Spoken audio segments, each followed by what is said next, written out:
Hello, everyone, and welcome to the Not Just AI podcast where we explore how AI, data, and technology come together to shape the future of decision intelligence. I'm your host, Pranay Agrawal, co-founder and CEO of Fractal. At Fractal, our mission is to help power every decision and autonomous action within organizations using AI engineering and design. Today, I'm joined by an incredible guest, Eric Pace. Eric is the head of AI at Cox Communication. Cox is one of the largest private providers of broadband within the US, serving over 7 million customers and businesses. In his role as head of AI, Eric focuses on driving customer experience, operational efficiency, and connectivity using AI at Cox Communication. All right, Eric, welcome to the show, and let's get started. I'd love to start by asking you to tell us a little bit about your role at Cox Communications, and then also tell us a little bit just about your career journey. Yeah, absolutely. Pranay, thanks for having me.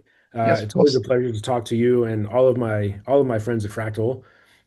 We let's see, we at Cox we started our AI journey a couple years ago, and in the end of 24 timeframe, we had been doing a few things in the AI space that were embedded in my organization, and that's when we as a company decided that we were going to formally dedicate like a leadership position to building AI capabilities and maturity wall to wall. And so, therein was my role born. And today that is defined by everything from strategy to governance to implementation. And implementation has a couple of different flavors, meaning my team, my organization can do the implementation work. We do a lot of enablement for other IT or other mature engineering orgs to do it. And then we also Yep. have a pretty large scale citizen development practice that's growing, where we have people that are out there building their own agents and productivity tools because the software for me era is here. In terms of career arc, I spent 17 years or so at Accenture. Hmm. Coming out of college, I did a variety of things for them. I think the diversity in my experience from Accenture, having worked across all of their lines of business and at a variety of different industries and client types, ultimately set me up for this job in AI, primarily because it can do anything, it can make anything, it can execute anything. And then somewhere in between, a lot of the focus from both Cox and Accenture, my focus has either been on some form of advanced analytics or data strategy and or digital transformation. So again, lots of components come together to make me who I am today and what I do. Very good. Thank you very much. And so one of the things that I sort of gather from your career trajectory and what you're doing over here is that digital marketing, some amount of service, sales, etc. And it seems like a lot of it has been about being close to the customer. If you reflect on that, how has that shaped your idea of how AI and data can bear to help the organization? Yeah, excuse me. I think that the most important thing, and I don't know out there how much differentiation there is relative to the safety and or concerns of applying AI capabilities to a back office function to a customer function, Yeah. but I do believe that there is some additional scrutiny that Mm. ultimately gets placed on the AI capabilities that you intend to put into the hands of your customers, whether that be for their experience to help sell in novel ways or to help service or support troubleshooting cases, et cetera. And ultimately, I think living on the forefront of that customer experience layer, like you're talking about, it has provided me with enough insight, experience, and empathy relative to what you have to talk about so that I actually apply it to all of the things that we do, meaning we Mhm. don't treat our back office functions any different than our customer facing ones. When we implement AI capabilities, when we go through training, regimen, when we go through, any type of onboarding for use cases, et cetera, the same rigor, the same institutional practices, the same focus is put on everything, whether we're going to give it to a customer or give it to an analyst in our back office to help modify whatever they're going to do. And I think that also has helped people understand, where the importance sits relative to how this stuff works, because it's not perfect. And you have to understand what to trap for and what to look for, et cetera. But living at the forefront, I think, has heightened my sense of awareness for what you need to be looking at it, and it made it easy for us to apply it to everything. Very good. So, as I think about your response, at Fractal, we think of this in three layers, the method or the way to create value out of this. One is AI-led business transformation. Now, whether that refers to customer-facing processes, client experience, contact center, sales, etc., to it may be back office, it may be billing and invoicing, to things such as in your case, connectivity and network uptime and stuff like that. So that's the whole area of AI-led business transformation. The second is AI foundations, which is helping the organization create the data and the other infrastructure to enable AI at scale. And then third is AI upskilling, helping the organization learn to develop and to use both, right? So if you think about the first layer over here, AI-led business transformation, what are the areas at Cox and broadly within your industry where you are seeking to create value? Yeah, I think so. One, I'll say this: the three layers that you just described are very much the same way that we think about our AI journey in general, because we have a Okay. lot of those transformation practices. We do a lot in the foundational space in particular. We have a whole category of efforts around foundation, whether that's, enabling tools or just building ref arc or patterns Yeah. so that people can, get on board faster with doing what they want. And then, I mean, literacy is literally, in my opinion, the unlock for adoption at scale. Like you can't expect adoption if you don't require literacy. And so some of the things, and I'll go back to your question around the first, some of the things that we have explicitly started to put some attention to over the last year and a half and have seen great value and return from a value Yeah. perspective is one, you said it, like we're in the connectivity business, and everybody who's ever been a cable or internet, customer from some internet provider has had issues with their service at some point. Now, some of that stuff is Yeah. getting better as they, migrate to fiber connectivity or fiber services, but there's still millions and millions and millions of people out there that are on coax connections, from our plant into their home. We are putting a ton of generative capabilities on top of what is a very large pile of deterministic and machine learning based intelligence that's helped Mm. improve our serviceability or the service that we provide to our customers over time.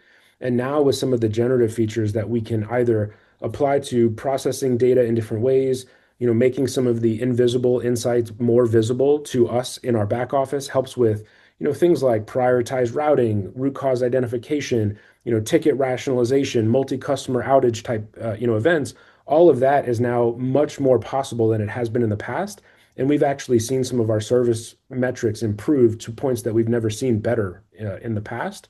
And then I would say, generally speaking, whether it's putting capabilities with AI into our unassisted channels, so when you chat with our, chatbots or you call into our IVR, nobody wants to push buttons in an IVR, right? They want to talk to something and they want to talk to something that sounds more like a human and can empathize.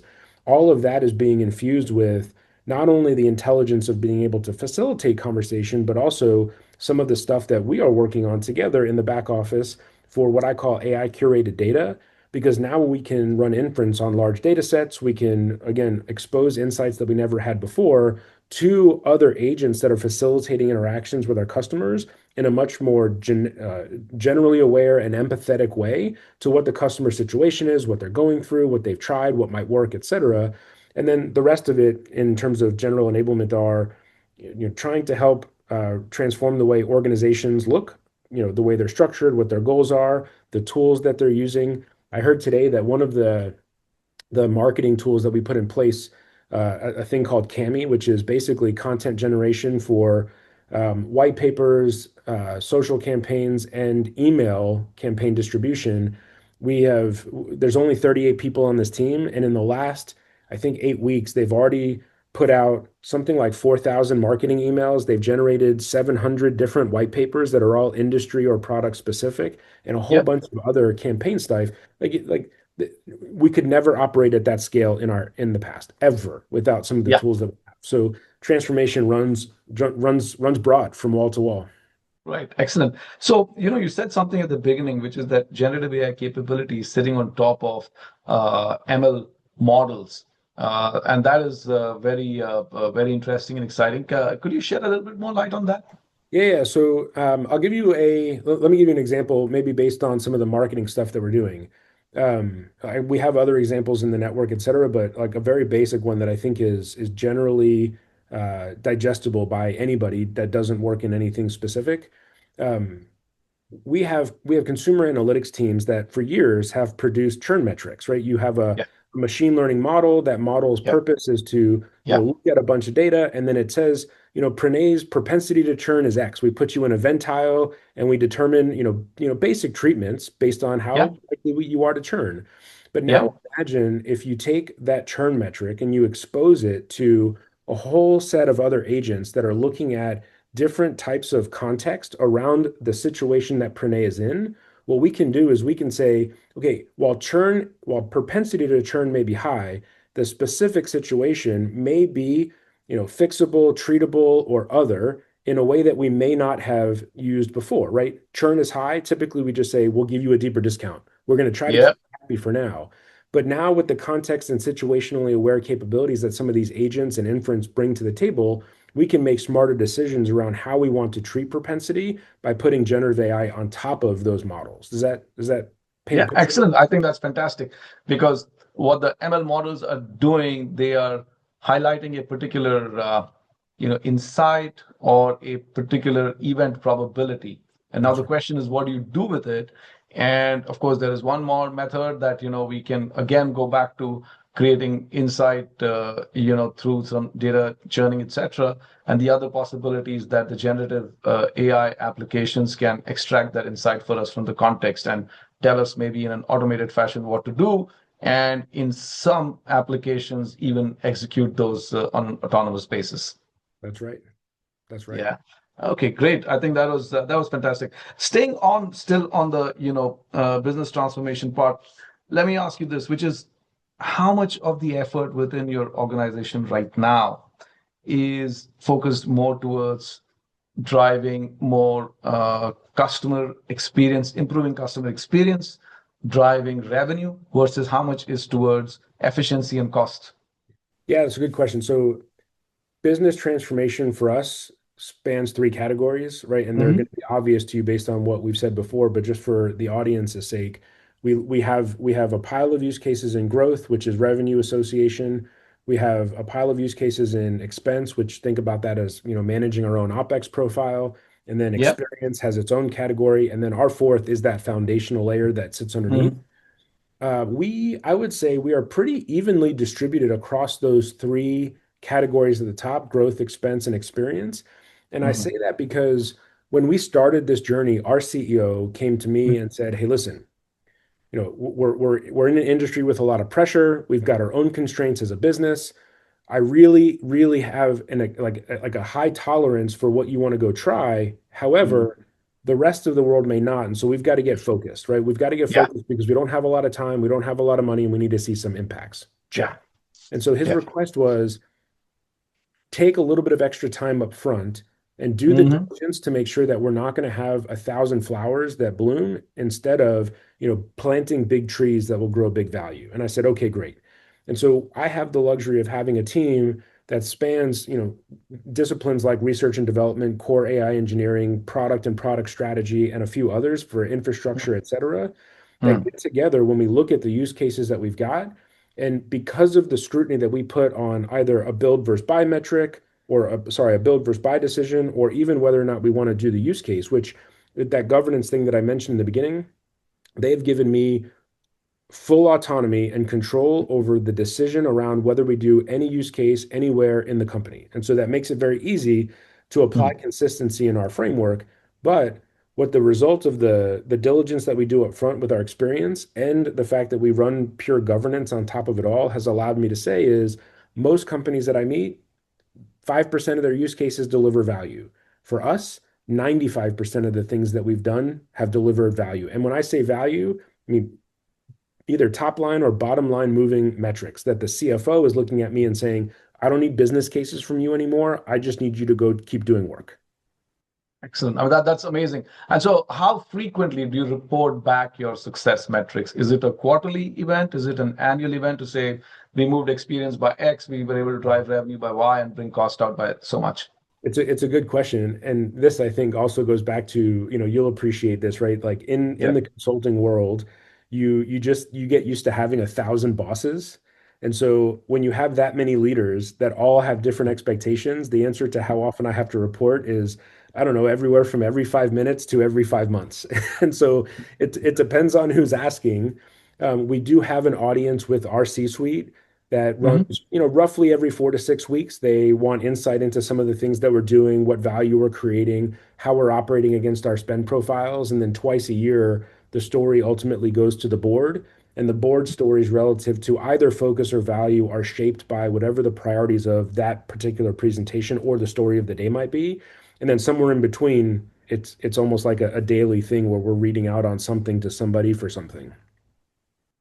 Fantastic. Great. Thank you. That was very, very helpful. So I then want to move to the second part of this conversation, which is around the AI foundations, right?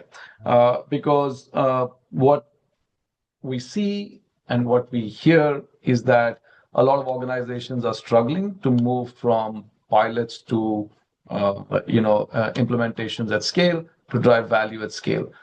And what, in your opinion, are some of the factors that one needs to take care of so that you can actually scale and drive value? Yeah, so one of the most important decisions that I made that quite frankly was made based on a gut feel. I didn't have certainty that this was going to be needed, but it turned out in a sense very lucky, right? That it did work out the way that it did. I said when we started this organization, I wanted a product team inside my organization, not to go, know and be best at business process or other, but just a product organization that was going to know how product-minded development works and Hmm. how AI works, right? And so Okay. ultimately what we do is our product team helps identify the intersection of AI and business process and where AI can be most effective at solving problems. And then Hmm. what we did, almost to the annoyance of everybody else, we ask 1,000 questions, but because we're trying to get to a discretely defined product that we want to go build. And that product has to be aligned not only in definition, but in whatever expectations that they have of a working product V1 looks like. And we say that because we don't intend to spend time past V1, because I long hold a theory that enhancements don't deliver any value. You just got to get the value out of the product you built. And if someone defines a V2 of the product with step function change value later, okay, we'll talk, but we're not going to change button colors and layouts on screens and process like all that stuff. It's just keeping people busy.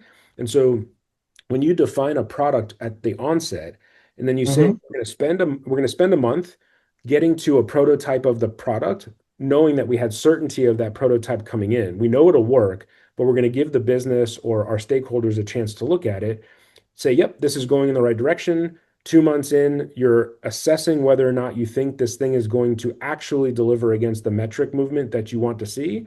And then at Yep. 3 months at the latest, you're putting it in production, you're measuring it, you're tweaking it a little bit, but then you're leaving it alone. That construct serves a couple of different purposes.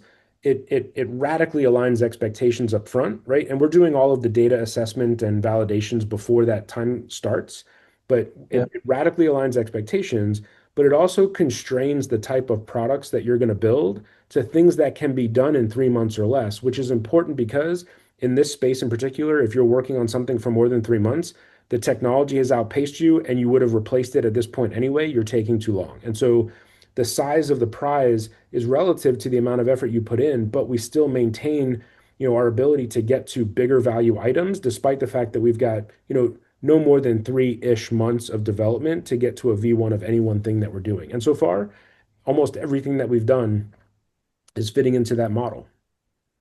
Excellent. So I really heard two things over here. One is a product mindset, Yes, which means that we are spending a lot of time upfront defining what will create value, who the users are, how they will use it, all of that. And then the second is a very time constrained way of getting to value creation, which is great because it helps us really focus on what's most important and get there quickly.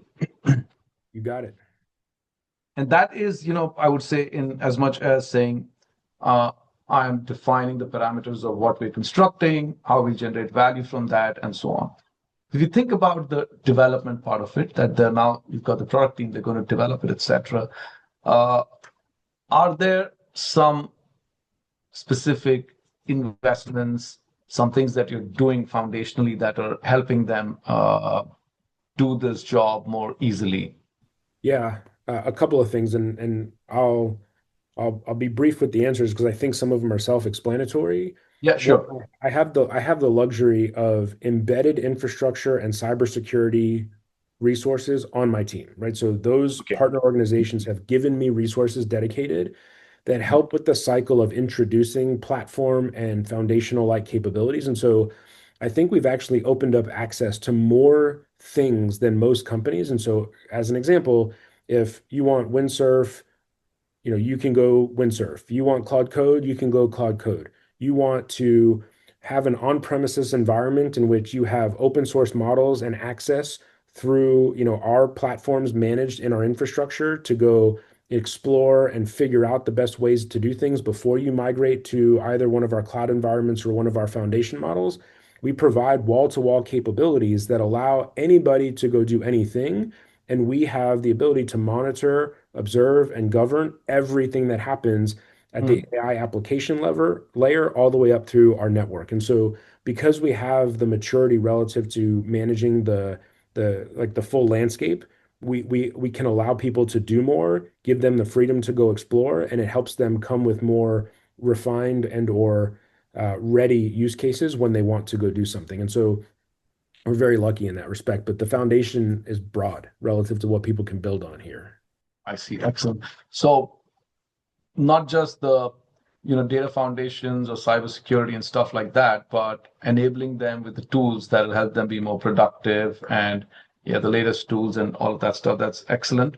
And I've heard you say somewhere that governance it's an enabler. It's not something that is restricting or constraining innovation. So can you talk to us a little bit about that? How does governance help you move faster rather than slower? Yeah, so an important part of our governance programs really include the enablement of what we call citizen development. And so think about Mhm. all of the people out there in the organization want to build their own agents. Our governance actually allows them the freedoms to explore in these platforms without them really knowing that their activities are providing the insights to our cyber and our legal and our governance teams, our architecture teams.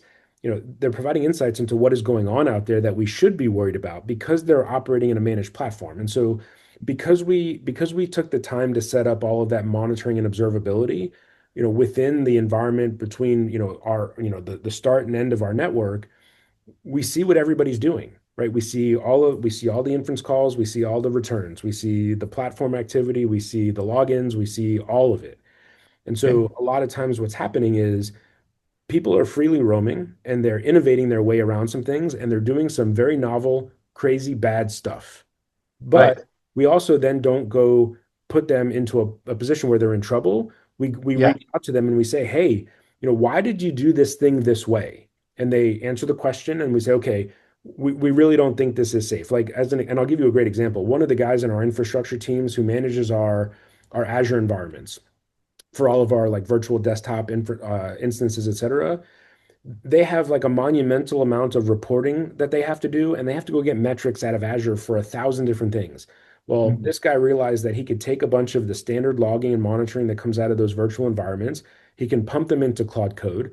Claude Mm. understands the aspects of how the Azure environments work, and it's running reporting against all of the things that he either has to go tune, optimize, and or configure differently to help with the performance of those virtual environments. Now, that all sounds great, but he's running Claude code headless in the environment, which means the calls to Claude are straight through the API, and we don't see, any of that coming through our gateway solutions, our runtime Mhm. security solutions, et cetera. And so we're like, hey, like, why did you do this? And he said, because it was easy and fast and it gives me what I need. And so all we went back to him and said is, can you please give us some insight into where you can plug in a couple of different things so we can see the traffic? He said, yes, of course. Governance works. Now we're all standard and everybody's happy because everybody sees what they need to see. And so when you treat governance as an enabler versus a Mhm. prohibitor, people are more happy to comply with the things that you ask them to do because they're not in trouble for breaking the rules or they're not constrained relative to the thinking. You have to have an answer for them when you tell them no. And sometimes it's no, but sometimes Yeah, you got to tell them to get over it. it actually because you're putting in the governance and you're putting in the boundaries so that people uh, don't make mistakes at scale, knowingly or unknowingly. You Yeah, are actually giving them the freedom to try more things. 100%. And I also, quite frankly, I think that a lot of the respect that people in the company generally have for the governance that we've put in place, and I'm going to say this is less me and more so my team, there's a great respect for the credibility that this team has. So when they Mm. say, hey, this is what we should be doing or how we should be doing it, there's already an established level of respect. And so it's like, oh, okay, those guys know what they're talking about. We should listen to them. It's not just a bunch of people, saying yes or no just to say yes or no. Right. So I think there is a certain level of investment Yeah. that a central team like yours needs to make to gain credibility so Mhm. that the things that you're saying are more easily accepted. 100% yes. Okay, excellent, great. So I want to move now to the this area of the human part of this equation, right? And you have said, in your various conversations that human remains the most important part of the equation. Uh, so can you tell us, how do you help non-technical teams build confidence in this, right? That's number one. And number two, in a world where a lot is getting automated, what role are these teams going to play, which is the technical teams? I couldn't have asked two better questions.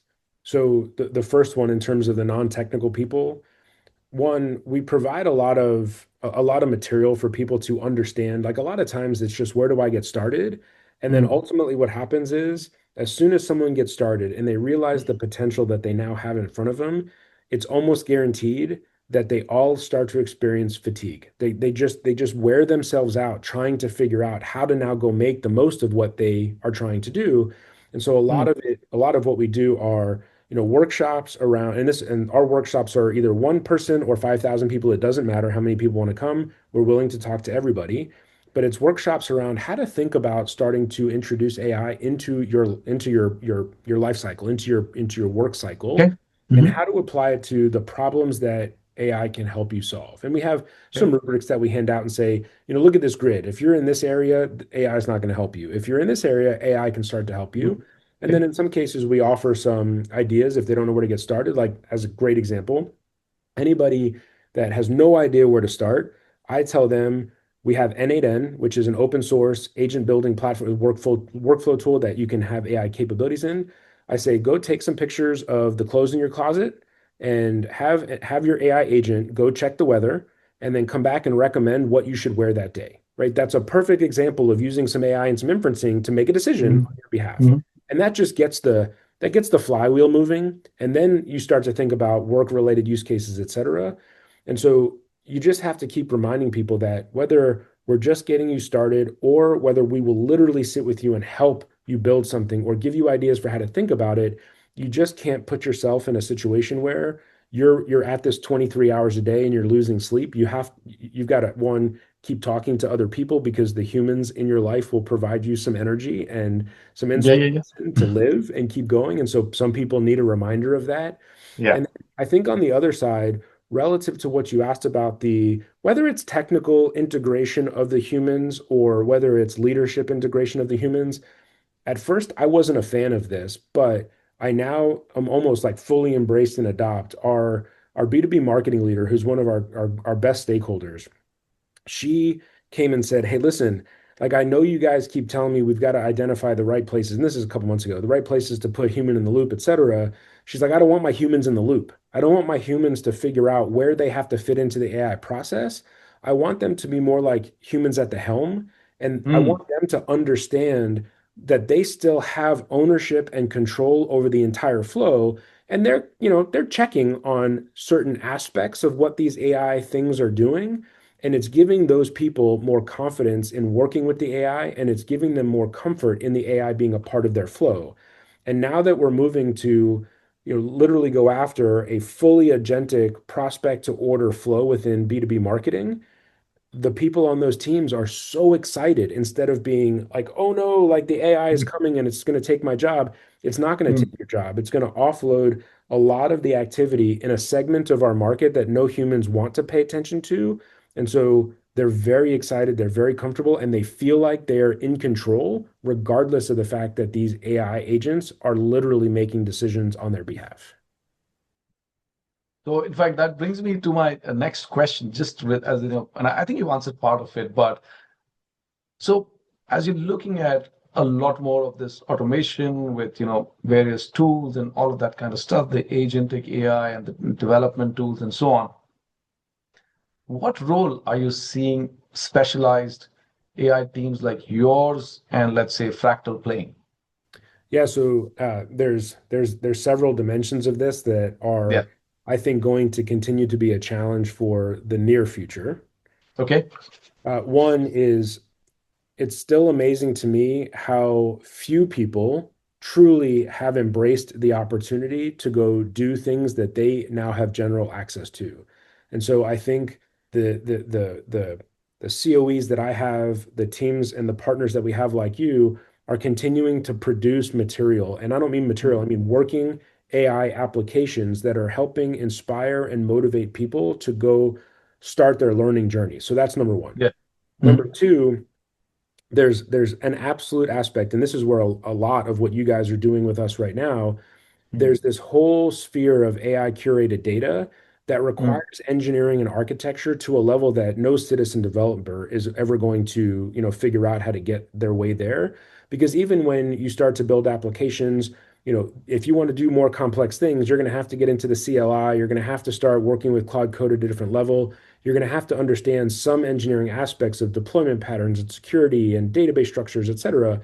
Those types of things we are continuing to produce with Fractal, and it's Yeah. exposing insights and application interfaces from an AI perspective that are really driving people to new heights of value.